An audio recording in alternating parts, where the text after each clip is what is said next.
Okay, I admit it. I've been too distracted playing Alchemy Amazing Alchemists and building Labo kits this week in order to watch as much anime as I'd like to. But I've watched some, not all good, but let you decide as I review them. Because this is a 2019 spring anime preview, from a different perspective.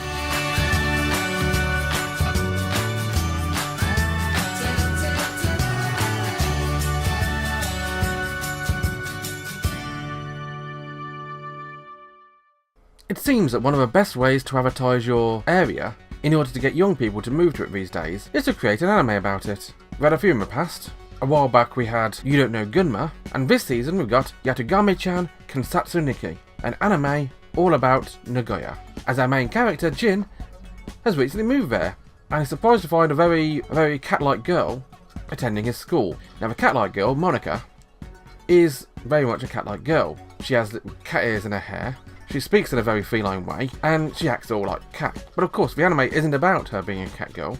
The anime is not even about Jin. It's about Nagoya, and showing how it has a building which looks like some poop, and how the accent is stupid. Not my words, it's the anime's words. Now both this and You Don't Know Gunma suffered from the same problem for me. They're both 3 minute shorts, but they have no real content to them. You Don't Know Gunma was okay because it was basically making fun of people of Gunma. This one is just being mean. It's not trying to make fun of people, it's just basically trying to mock her accent. Hahaha, you say this funny. Go on, say that. You know you want to say that. Say that. We want to laugh at you saying that. It's not laughing at people, it's bullying her. And you don't bully cat-like girls. Not while I'm watching anyway. Which I won't be. You can find Yatagami-chan Kansatsu Nikki over on Crunchyroll. Some anime try to sell themselves purely on the style they present. A lot of the time those anime are actually worth watching because they do actually have a whole lot of substance to their style. That's not the case with Robbie Hachi. Now Robbie Hachi is about a guy called Robbie. And he's a son of a rich family who can't stand his parents. So he runs away trying to make a life of his own. Sadly, he's an absolute idiot. He's willing to back any kind of get-rich-quick scheme in order to try and make some money. Unfortunately, all his plots fall down and he's always out of his luck and so he's always broke. However, one day, he's taken out a loan and is going to back his brand new guaranteed to succeed scheme. It's not even a scheme, it's an investment where he's investing into his shrimp business. Can't be a scam whatsoever, not at all. Unfortunately, on the way there, a pickpocket comes up and doesn't just pick his pocket, he steals an entire bag of cash. Now, in this modern age where we've got wristbands with money on, one of which you need cash. Clearly the business needs cash. They can't take money from your bank account, they actually need it in cold hard cash. Because that's not risky at all, that's not... There's no way that could be a scam. I mean, you have to trust someone if they're taking money off you, don't you? Thankfully, the robber's caught by this random person. Introduced himself as Hachi. Yep, that Hachi from the anime title. And in order to thank him, Robbie decides to buy him some food and drink. A burger, and fries, and salad. Again, all this is looking pretty nice. Again, there's no real content to the anime, and starting to bug me a bit with just how stylish it is with no real substance yet. But I suppose if those two hit it off, it could be an interesting buddy comedy. Depends on what kind of buddy comedy antics they get up to. And so, they do hit it off, kind of, in that they don't at all. Robbie tells Hachi to make the most of life, go out and try it if you're not sure what could go wrong. It's always worth trying new things. Once you've known it though, Robbie's new investment turns out to be a scam. He's out of his money. And so when the debt collector turns up the next morning, why is taking out a loan with a 1-day payback on it? I've no idea. But when the debt collector turns up the next morning, asking for his money, he can't pay him back. That debt collector, by the way, is Hachi. Because, Hachi. We need to get them together somehow, don't we? You got a down on his luck, money-strapped individual, and debt collector. Hilarity ensues. Yeah, you probably guessed by now, there's not much hilarity. Robbie manages to escape in his condo, which is actually a giant spaceship, fly into space, and the other debt collectors chase him in a spaceship. So him and his new friend Hachi, who has gone from being a debt collector to just being someone hitching a ride, because you only live once apparently, enter in these fighters which just happened to be in his house, which he didn't know was there. Again, there's no real rhyme or reason to what's going on here. And those two fighters combine to make a ginormous robot. And Hatch is a bottom. because yaoi jokes. Robbie Hatchy is trying to be a parody. It's trying to push forward the sort of comedic elements and jokes of being both a buddy comedy for Joshi Bates show with giant robots. So the problem is, it's trying to be a parody, but it's not funny. And it's actually being everything it's trying to parody. Robbie Hatchy is potentially worth a watch if you like this type of show, if you like parodies, comedies, if you like Space Dandy, that type of show.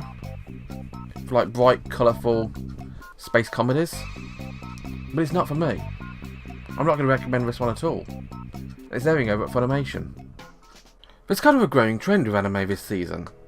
There's a lot more anime aimed at girls. Never more is that the case than with Namu Amida Butsu Utena, the new anime featuring a bunch of pretty boy gods who have descended to Earth in order to. Now, I have no idea why they descended to Earth. I'm not sure if I actually explained that in the first episode. But they have descended to Earth and they are living in a giant temple house thing with a god. I've actually no idea why. There's just a giant building with loads of pretty boy gods in it who are getting used to living in modern life. Because washing clothes by hand is so funny when there's a washing machine to hand. And there's a little mascot character riding on a Roomba because Roombas are funny. Especially when operated by little mascot characters. Now, if it sounds like I'm not really going too much into the plot of this anime, there's a very good reason for that. In order to talk about the plot of an anime, first of all, there would need to be a plot for the anime. Whereas in this one, there really wasn't. I mean, the highlight of the episode was the fact that two of the gods have to go out shopping. These two gods who haven't been down to Earth in centuries. They have to disguise themselves in order to prevent humans from worshipping them upon sight. And you have to laugh at their choice of disguises, where one of them disguises himself as a big, burly, muscle-bound man, ends up in a media scrum, whereas the other one disguises himself as a girl and goes to a supermarket. Clearly, he's actually been told what supermarkets are. He can just go to a milk aisle and buy milk there. And he goes to the milk aisle and he finds milk of many different colours and varieties. Because there's lots of milk for sale, and if you don't know what milk is milk, you will just come up ending buying cream, because milk. The other one disguises himself as a little boy after the muscle-bound guy is a bad idea, and goes and milks a cow, because milk from cows, yeah, that's funny. I really can't talk too much about Namu Amida Butsu and the plotline, because there really isn't one. It's just 25 minutes of pretty boys doing stuff, which doesn't really make anyone laugh. There's one moment where a demonic being appears in the sky. They all rush out, shocked and worried by the presence, and then he goes away. The drama of the episode is something turns up and goes away. That is really, really, really one of the worst cliffhangers I've ever seen. Oh my god, what's this thing which has turned up and gone away? Oh no, the world is doomed. Whatever shall we do? We know what we should do. Avoid this one at all costs. Not just avoid it. Just don't even go anywhere near it. This one's airing over at High Dive. One of the most surprising titles to be announced over the last few years is that of Isekai Quartet, a short anime, well, 13 minutes, which is a brand new crossover anime. Now, crossover anime is nothing new. You might think it is, but there's actually been crossovers in the past. The whole of Tsubasa Chronicle is a crossover amongst all the Clamp series. You've got the Lupin vs Conan movies. You've got loads of random crossovers, normally set in the same universe or the same anime series, or possibly connected worlds. You've also got anime referencing of anime literally, with the likes of Seiyu's Life a few years back, where the anime actually had people talking about a real life Seiyu and singing songs from real life anime.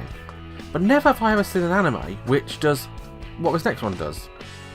Isekai Quartet is a crossover of 4 different series. You've got the characters from ReZero, Overlord, Konosuba, and Tanya the Evil, all together in a single show.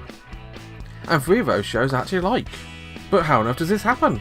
I hear you ask. Well, apparently there's a ginormous red button in each world, where the characters press them, they get teleported into this new world, and they go to school.